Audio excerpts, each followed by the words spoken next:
বৃষ্টির দিনে এই অপরাজিতা ফুলগুলো একদম ফুটে থাকে, দেখতে অনেক সুন্দর লাগে। আজকে আমি কিছু অপরাজিতা ফুল তুলে নেব। ভাবছেন এটা দিয়ে কি করব? এটা দেখতে হলে আপনাকে পুরো রেসিপিটা আমার সাথে থাকতে হবে। আসসালামু আলাইকুম ভিউয়ার্স, আপনারা কেমন আছেন? আশা করি ভালো আছেন, আমরাও ভালো আছি। ফুটন্ত পানিতে আমি কিছু লবণ দিয়ে দিয়েছি। এরপর এর মাঝে 8-10টা ফুল আমি সিদ্ধ করে নেব, যতক্ষণ না এই ফুলের রঙটা পানির মাঝে ছড়িয়ে যায়। পানির মাঝে যখন এই ফুলের রঙটা ছড়াতে থাকে তখন দেখতে অনেক ভালো লাগে, একদম সাগরের পানির মতো নীল হয়ে যায় পানিগুলো, দেখতে এত সুন্দর লাগে যে এই ফুলের মাঝে এত রঙ আছে সেটা এভাবে সিদ্ধ করে বের না করলে বুঝতেই পারতাম না। আমি সবগুলো একে একে ফুল সিদ্ধ করে নিলাম, পানির রঙ বের হয়ে এসেছে, ফুলের রঙ।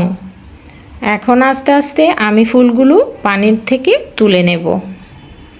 এরই মাঝে বলে রাখি, যারা আমার ভিডিওগুলো দেখেন, যাদের ভালো লাগে তারা অবশ্যই সুন্দর সুন্দর কমেন্ট করবেন, যেগুলো পড়লে আমার অনেক ভালো লাগে এবং আপনাদের সুন্দর সুন্দর কমেন্টই আমার ভিডিওর অনুপ্রেরণা। এই যে পানির মাঝে আমি অল্প চাল দিয়ে দিলাম, চাল দিয়ে আমি ভাত রান্না করে নেব। আজকে অল্প পরিমাণে চাল দিয়ে আমি ভাতটা রান্না করে নিয়েছি। এরই মাঝে আমি অপরাজিতা ফুলের চপ বানাবো। সেটার জন্য আমি বেসন, লবণ আর সামান্য পরিমাণে মরিচের গুঁড়ো দিয়ে বেসন গুলে নিয়েছি।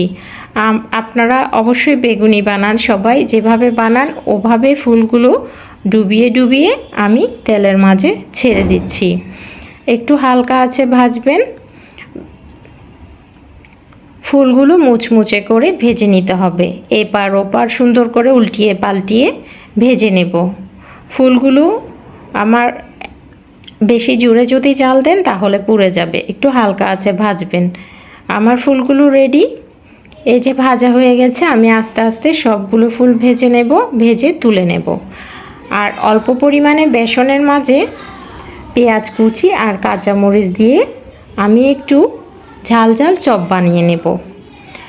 এটাও আমার তেলের মাঝে দিয়ে দিলাম। আমার ভাজা এক পাশ হয়ে গেছে, আমি উল্টিয়ে দিলাম, আরেক পাশ ভেজে নেব।